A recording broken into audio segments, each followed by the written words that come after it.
Clipper Nation. So now I wanted to do a film study review on the fourth quarter collapse that the Clippers decided to have on our last hallway rivalry matchup. Remember, the Clippers had a 21-point lead, 98-77 to start the fourth quarter. 98-77. You score 10, 15 more points. The other team is kind of like, all right, you probably got it. Let's sit the starters. But no, the Lakers are gonna end up going on a 14-4 run in 3 minutes. So we're gonna go ahead and take a look at those first couple possessions from the Clippers and what is going on and how bad this defense is for this bench unit that plagues us every single game.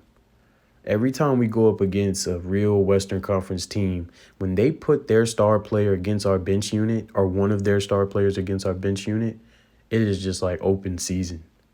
And we're going to look at how bad that defense is with our bench unit and just how easy the Lakers were able to come back. And then the problems that we had coverage-wise at the end and how Ty Lue just made no adjustment. And it was just so easy for the Lakers to finish us off. So let's go ahead and take a look at that. So we're going to look here now at the defense of the Clippers when the Lakers went on that run. So we can look at how bad this defense is with this second unit. And I want you to look at specifically P.J. Tucker and Norman Powell and look how bad this defense is and what it leads to. So right here, P.J. closes out on Cam Reddish. Cam Reddish isn't a good shooter, so I guess I can understand this. But, just giving it to him, y'all let me know. Cam picks that up and splashes it. So we come on this side. Remember, this is off the Norman miss. They get out in transition. Norm's kind of trotting up the court, and there seems to be some type of confusion because PJ, instead of picking up LeBron, picks up D'Lo, and that means Bron's wide open here because Norman was guarding D'Lo. And then look at that closeout. Jumping into a pool, man. That's bad, Norman. You can't close out like that on LeBron. That's too easy. Too easy.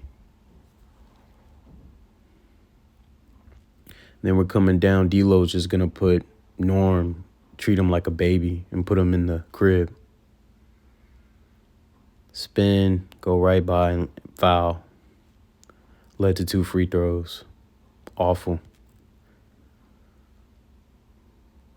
Then we're coming down here. P.J. Tucker is going to go under this screen, which is barely a screen. Just if you are active, you can get around Jackson Hayes. Why would you go under this screen like this to give LeBron another 3? Now he's heating up. Now Bron's really heating up. And he about to show P.J. Tucker just how hot he is. Bang. And at this point, now it's a game. Now it's a game.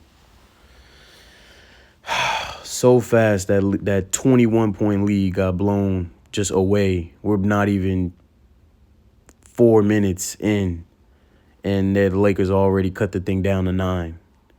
And that's what this unit, man. This unit has got to get fixed, and I just don't think P.J. Tucker is the answer at the 4. He's too small. We really have to go find some height somewhere for this unit because it is just awful. Now, these are going to be the Clippers' offensive possessions in that fourth quarter where the Lakers go on that 14-4 run. And just notice how James Harden isn't the one initiating offense. And then I also want you to notice how the Lakers are going to end up leaving non-shooters open and clogging the paint and double teaming off of that. So here we go right here. Norm is going to get this pass, use the Plumlee screen to pull a 3, and he's going to miss it. I'm not mad at that shot from Norm. It is what it is. Come up. Second time. Harden gets doubled, right? Russ is wide open. Passes it to Russ. Russ drives in. Notice, when Russ drove in, right, PJ Tucker is left wide open in the corner. There's nobody near PJ Tucker. PJ Tucker gets the pass. Look at where Jackson Hayes, he's still in the paint. PJ Tucker is wide open. And he turns down the shot and passes it to another wide open Russell Westbrook. And Russ is going to have to take this ball, drive it down into Jackson Hayes and take a contested layup and miss it. Like, that possession is so crucial. You have two non-spacers on the floor playing off of each other, and the defense is just hanging out in the paint, leaving them wide open and double-teaming James Harden. Like, that is bad. So we're coming here. Russ is going to push the ball up. Drives into Torian, tries to hand it to Plumlee. It gets slapped down. He ends up fouling LeBron. We're going the other way. Turnover. We come here. All this stuff is so crucial because the Lakers are scoring because of the defense of this unit with Plumlee and PJ and Norm. LeBron and them are scoring at will. They're cutting into this lead so fast. We got pick and roll. Jackson Hayes is dropping. Notice there's 3 people around James Harden. Russell Westbrook is left wide open. James Harden makes an amazing pass. Russ is wide open. Torian's going to let him shoot it instead of going to even contest the shot. And he misses it. Like, that is so crucial, man. So now we're going to look at here. The Lakers cut into the lead. They're down 10 at this point. We get a stop. Mason Plumlee, instead of passing this to James Harden, decides to think he's Giannis or something like that and push the pace. And it leads to that turnover. Then we're coming down here. Harden's going to get blitzed, right? Plumlee's going to be wide open.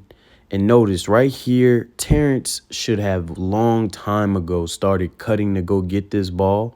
And Plumlee knows that. And Terrence is like trotting. And Plumlee's going to try to make the pass. And he makes it kind of late. And he picks it off. All these turnovers are like, notice, only 5 minutes have come off the clock. And we got like 6 bad possessions. Man. Meanwhile, this is what happens on the other end. Drive right past you, excuse me. Bump into Plumlee and lay it up. Like, man. Like, that is horrible to start that quarter. And that's his bench unit for you. And James Harden, like he did in the second quarter where he had 18 points, right? When the bench unit came in, James Harden said, I'm taking over this unit. I'm not worried about anybody else scoring. I'm taking it over. And that's what led to the success in the second quarter with this unit. But in that fourth quarter, when they came in, it was a disaster. And the Lakers and LeBron took full advantage quickly. And this is going to be the end. LeBron, what I want you to notice here is how he's going to find this matchup on Tice. And then LeBron's just going to start spamming it. And how we don't even, like, try to get over the screens to avoid him switching on to Tice. We're willingly, actively switching Tice onto LeBron as if Tice was Paul George or something like that. It was absolutely insane from Ty Lue. And he said that was the game plan. Man, absolutely insane. Look at this. So this is the first time it happens, and it happens by accident. I don't know if he was pointing at Harden to pick him up, and he never picked him up. So he just said, okay, well, I guess I'm going to have to pick him up. And Harden went and took AD instead. I don't really know what happened, but this was really a bad mistake. As soon as I seen LeBron tell D'Lo, no, for the screen, He said, move. I said, oh, man, we're cooked. We're cooked. Tice cannot guard this man. He cannot guard him. Bang. And at that point, the whole arena is screaming and shouting. I knew it was over. It was over here.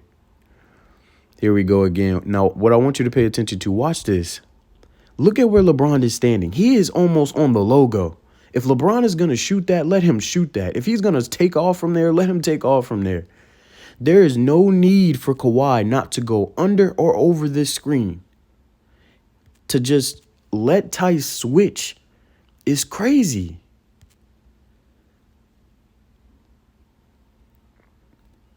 And this is what it's going to lead to.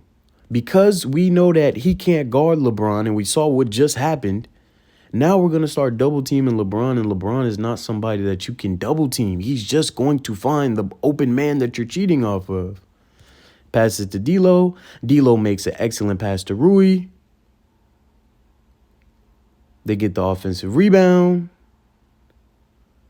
We're coming the other way. Now you got Norm, another bad defender on the floor that probably should not be in the game, but he's there for scoring, I guess. But it's going to lead to the same thing. James Harden has to help. Kicks it to Rui in the corner. Bang. Like, you cannot double team LeBron. He's too good, man. He's too good of a passer for that. Here we go again. Look at where LeBron is standing. You do not have to switch this. Kawhi, just go under the screen. It's way too high. There's no need to switch. What is that? Yo, this is crazy. So now we have to send a double team. LeBron makes a nice pass to D'Lo. Rui's open in the corner again. Kawhi has to close out. Rui drives and makes a good layup. Like, man, what are we doing?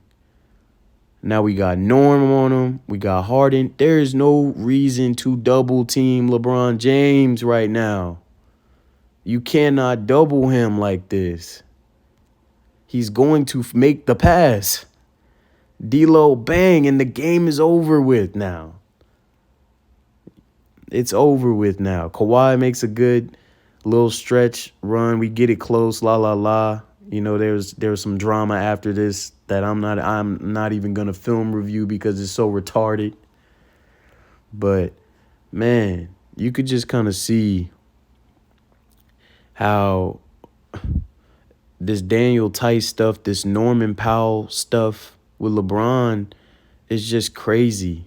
To just let these guys switch on to him. It's just going to destroy the defense and then double team him, LeBron. So bad. This was on Ty Lue. This was on Ty Lue. Just crazy. Go under the screen. Crazy.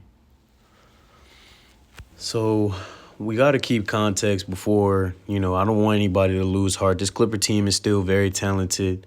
They're still good. Without Paul George, that bench unit is really, really bad. With him, especially when he's playing well, him and James Harden can single-handedly make that bench unit very good when they're both playing well. But with him out, and it's just Norm and Harden and Russ with P.J. Tucker and Plumlee, that's not good. And my takeaway from it is we must and we have to go get some height and some rim protection to help this bench unit at the 4 or the 5, something. We got to do something. We can't just keep letting it rock like this. It's too easy for the other team stars to score on this bench unit. And, you're having way too many turnovers with this bench unit offensively and inconsistency. So we definitely have to go do something. And then the second takeaway is we cannot put P.J. Tucker and Russell Westbrook out there together. We just can't. It's too easy for the other team to just sag in the paint because they can't shoot, or triple team Harden, right? Because they're not spacers. Other teams want them to shoot the ball from 3. They don't trust that they're going to make it. And if they're not hot and in a rhythm, they're probably not going to make it. So that's on Ty Lue. You definitely got to switch that lineup up. And for Lawrence, we got to go Lawrence Frank, you got to go get us some help, man. We're too small on that bench unit. I don't think P.J. Tucker is the answer at the 4 position on that bench unit. I don't think Amir Coffey is the answer at the 4 on that bench unit, because Mason Plumlee or Daniel Tice, neither of them are really rim protectors for real. So if we're going up against a Karl Anthony Towns or an Anthony Edwards or a LeBron James, they're not going to be able to do anything with that. So we definitely need to get some help. So hopefully the Clippers get healthy. Hopefully we make some additions and we can get back to winning good basketball games. But y'all let me know what you think in the comments. Make sure you like and subscribe. Be blessed. I'm on to the next one.